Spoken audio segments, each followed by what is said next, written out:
इमाम गजाली रहमतुल्लाहि अलैह ने लिखा है कि नान नफ़के के अलावा औरतों की कम अक्ली, कमज़ोरी, मिनाज की तेजी वगैरह का ख्याल रखते हुए उनसे रहम का बर्ताव करना, उनके नाज उठाना और उनसे पहुंची तकलीफ का बर्दाश्त करना भी वाजिब है। अल्लाह ताला ने इनके हक़ की कितनी बढ़ाई की है, फरमाया वाशिरुहुन बिलमारूफ, औरतों के साथ अच्छे ढंग से जिंदगी बसर करो। और अल्लाह ने इनके हक़ की कितनी बढ़ाई की है, कहा है वे औरतें तुमसे शरई तौर पर एक किस्म का मजबूत अहद ले चुकी हैं। और कैसे प्यारे लफ्ज़ों में कहा, और पास बैठने वालों के साथ यानी बीवी के साथ भी एहसान करो, क्योंकि उन्होंने तुमसे बहुत सख्त और मजबूत वादा लिया है। और आप सब ने अपने आखिरी हज्जतुल विदा में कैसे दुख भरे अल्फाज में फरमाया था और बार बार कहा था कि इनके साथ नेकी से पेश आते रहना। रसूलुल्लाह सल्लल्लाहु अलैहि वसल्लम ने फरमाया, जो शख्स अपनी औरत की बुरी आदतों पर सब्र करेगा उसको अय्यूब अलैह के बराबर अज्र मिलेगा, और जो औरत अपने शौहर की बुरी आदतों पर सब्र करेगी उसको हजरत आसिया रज़ियल्लाहु के बराबर सवाब मिलेगा। औरत के हकूक़, हजरत अनस रज़ियल्लाहु फरमाते हैं रसूलुल्लाह सल्लल्लाहु अलैहि वसल्लम ने फरमाया, सबसे ज्यादा ईमान वाला वह शख्स है जो अपनी औरत के साथ नरमी व मोहब्बत का बर्ताव करे, और तुम में बेहतर वह शख्स है जो अपनी औरत के साथ बेहतर हो। चुनांचे मैं सबसे ज्यादा मुकम्मल ईमान वाला हूँ, क्योंकि मैं अपनी औरतों के साथ सबसे ज्यादा मेहरबानी और भलाई से पेश आता हूँ। हजरत उमर रज़ियल्लाहु जो सख्त मिजाज के थे, फरमाते थे कि मोमिन को चाहिए कि अपने घर में बच्चों की तरह रहे और अपनी कौम में मर्द बनकर रहे। एक हदीस है जिसे की तशरीह इमाम गजाली ने इस तरह बयान की है कि अल्लाह ताला ऐसे शख्स से जो अपने खानदान के लिए सख्त दिल हो, सख्ती से बात करता हो और अपने आप पर घमंड करता हो, दुश्मनी रखता है, ऐसा शख्स जन्नत में न जाएगा। औरत के हकूक़, हुजूर सल्लल्लाहु अलैहि वसल्लम ने फरमाया, जो शख्स अपनी बदअखलाक़ी, बुरे अखलाक व बुरी आदतों से अपने खानदान को दुख व तकलीफ पहुंचाएगा, अल्लाह ताला उसकी तौबा और अच्छे काम कबूल नहीं फरमाएगा। हजरत आयशा रज़ी से रिवायत है कि अरब की 11 औरतें जमा हुई और हर एक ने अपने अपने मर्द शौहरों के हालात और सलूक के बारे में बताया। 11वीं औरत ने, जिसका नाम उम्मेज़ा था, अपने शौहर अबूज़र की बहुत तारीफ की और कहा कि मैं बकरियों वाले गरीब घर की बेटी हूँ, मैं बहुत ही दुख और तकलीफ में थी, लेकिन अबूज़र ने मुझे ऊँटों वाली, घोड़ों वाली, बागों वाली, खेती वाली, माल वाली, औरत के हकूक़, जानवरों वाली और महलों वाली बना दिया। दूध के मटके बिलोए जाते हैं। जेवरों से मेरे कान टूट गए, जेवरों से मुझे लाद दिया, और वह खाने खिलाए की चर्बी से मेरे बाजू भर गए। मुझको बहुत खुश किया, मैं भी बहुत खुश हो गई। मैं टर्राती हूँ, बकती हूँ, मगर वह बुरा नहीं मानता और न कभी बुरा ही कहता है। मैं अपने घर भर की मालिक हर जिस तरह की खिदमत में लगी रहती हूँ, उसमें जरा सी बिल्कुल बेफिक्र रहती हूँ। अबू जर ने फरमाया है कि उम्मे जब खूब खा और अपने खानदान को भी खिला। हुजूर सल्लल्लाहु अलैहि वसल्लम ने ये किस्सा सुनकर फरमाया, मैं अपनी बीवियों के लिए ऐसा ही हूँ जैसे उम्मे जे के लिए अबू जर, लेकिन उसमें यह एक ऐब था कि वह तालिक था, मैं तालिक नहीं हूँ। और हुजूर सल्लल्लाहु अलैहि वसल्लम ने फरमाया, ए मुसलमानों, न तो अल्लाह की बंदियों औरतों को मारो और न बुरा भला कहो। औरत के हकूक़, हरदम पाबंदी लगाकर नाक में दम कर देना, दिल को ठेस पहुँचाना और सख्ती से बात करना भी जुल्म और तकलीफ देता है और समाजी जिंदगी को बिगाड़ता है।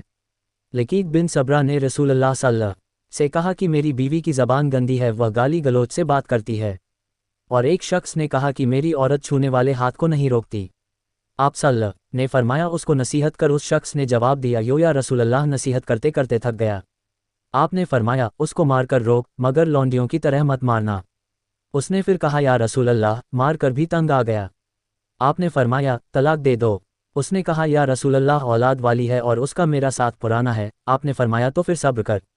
इन हदीसों को अपने दोस्तों और जानने वालों को शेयर करें, ताकि दूसरों को भी आपकी जात व माल से फ़ायदा हो और यह आपके लिए सदक़ाए जारिया भी हो जाए। क्या पता अल्लाह ताला को हमारी ये अदा पसंद आ जाए और जन्नत में जाने वालों में शुमार कर दे। अल्लाह ताला हमें इल्म सीखने और उसे दूसरों तक पहुँचाने की तौफ़ीक़ अता फ़रमाए। आमीन। खुदा हाफ़िज़। जबकि अल्लाह ताला ने औरतों का रिज़्क़ और दीन व दुनिया की सहूलियतें व आसानियाँ शौहर के कब्ज़े में कर दी हैं, उन पर खाना, कपड़ा, मकान फ़र्ज़ करके कितने हुकूक कायम कर दिए हैं और कैसी कैसी सहूलियतें पहुँचाई हैं। औरत को जन्नत भी उनके हुकूक निभाने पर और उन्हीं को राज़ी करने पर मिलेगी। फिर इनके हुकूक की अज़मत का क्या ठिकाना है। बस औरत को चाहिए कि अपने आप को एक लौड़ी समझे, शौहर को अपना आका मालिक समझे, ऐसे अजीम वसीले की खुशी हासिल करने को अपना ईमान जाने, और अगर शौहर किसी वक्त ज्यादती भी करे तो इतनी बड़ी नेमत के बदले में मिलने वाली ज्यादती को सब्र से सहे, शिकायतों का पुल न बांधे। ये बहुत बड़ी नाशुक्री है जो औरतों की फितरत है। जहाँ तक हो इससे बचना वाजिब है, और मर्दों को भी चाहिए कि इनकी नाशुक्री का बुरा न माने, क्योंकि यह आदत इनकी फितरत में है जिसको दूर करना बिल्कुल मुमकिन नहीं है। मर्दों के हकूक, हदीसों में है कि हुजूर सल्लल्लाहु अलैहि वसल्लम ने फरमाया कि मैंने ज़्यादा औरतों को दोज़ख में देखा, यानी दोज़ख में औरतें ज़्यादा हैं। औरतों ने पूछा, वो क्यों या रसूलल्लाह? آپ نے فرمایا ان کی ناشکری کی وجہ سے اگر مرد عمر بھر ان کے ساتھ احسان کرے اور پھر ایک بھی بات ان کی مرضی کی نہ کرے، ناشکری سے جھٹ بول اٹھتی ہے، میں نے تمہاری طرف سے آج تک کبھی ذرا سی بھی بھلائی نہیں دیکھی۔ بخاری اور ایک حدیث میں ہے کہ بلا وجہ معمولی باتوں پر جھگڑنے والے اللہ کے دشمن ہیں، ان سے اللہ تعالیٰ ناراض رہتا ہے۔ مادوں کے حقوق۔ اللہ تعالیٰ فرماتا ہے، مرد عورتوں کے حاکم ہیں اور حکومت بغیر سیاست کے نہیں رہ سکتی، اس لیے ایسا نہ ہو کہ شریر عورتیں اپنے یہ حقوق، سہولیتیں اور مہربانیاں دیکھ کر تمہارے سر پر چڑھ جائیں اور پھر تم سے جا بیجا کرنے اور منوانے پر بھی اتارو ہو جائیں، اور تمہارے لیے نقصان، فتنہ اور شیطان کا جال بن جائیں، اور پھر تم جورو کے غلام اور وہبے نکیل کا اونٹ ہو کر رہ جائے۔ آج کل کے پڑھے لکھے آزاد نوجوان مرد اور عورتوں کو دیکھ لو، اس لیے سیاست سے کام لو اور ایسا طریقہ اپناؤ کہ شریعت کے خلاف حکموں میں سخت بنو اور ناجائز باتوں میں سخت روک تھام کرو اور سماجی زندگی میں بہت ہی نرم رہو، لہٰذا بیچ کا راستہ اپناؤ۔ مادوں کے حقوق۔ حضور فرماتے ہیں کہ عورت ٹیڑھی پسلی سے پیدا کی گئی ہے، اس لیے اسی ٹیڑھے پن سے فائدہ اٹھایا جائے، سیدھا کرنے کا فکر مت کرو ورنہ ٹوٹ جائے گی، اور نہ ہی بالکل چھوڑ دو ورنہ اور ٹیڑھی ہو جائے گی۔ بخاری۔ اس حدیث سے معلوم ہوا کہ عورت کا ٹیڑھاپن پیدائشی ہے اور اسے دور کرنا ممکن نہیں، اور سیاست کو بھی نہ چھوڑو ورنہ اور ٹیڑھی ہو جائے گی، جس سے مل جل کر رہنا دوبھر ہو جائے گا۔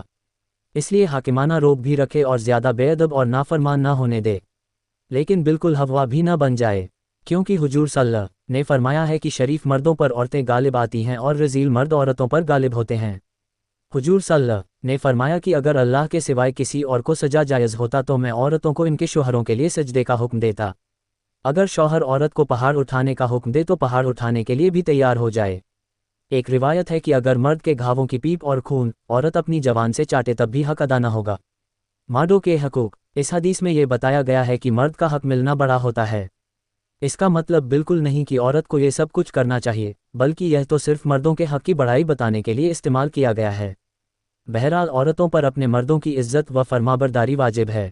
حضور صلی اللہ نے فرمایا، جس عورت کا شوہر اپنے حقوق پورے نہ ہونے کی وجہ سے اس سے ناراض ہو، اس کی نماز قبول نہ کی جائے گی۔ جو عورت ایسی حالت میں مرے کہ اس کا شوہر اپنے حق کی وجہ سے اس سے خوش رہا تو وہ جنت میں جائے گی۔ جو عورت اپنے شوہر کا کہنا نہ مانے، یعنی اپنے کسی کام یا ضرورت کی وجہ میں اس کے بلانے پر نہ آئے، اس پر اللہ اور اس کے فرشتوں کی لعنت برستی ہے جب تک کہ اس کو خوش نہ کرے، اگرچہ تنور پر ہو تب بھی حاضر ہو۔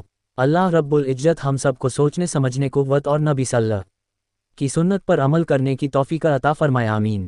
ان حدیثوں کو اپنے دوستوں اور جاننے والوں کو شیئر کریں تاکہ دوسروں کو بھی آپ کی ذات و مال سے فائدہ ہو اور یہ آپ کے لیے صدقہ جاریہ بھی ہو جائے۔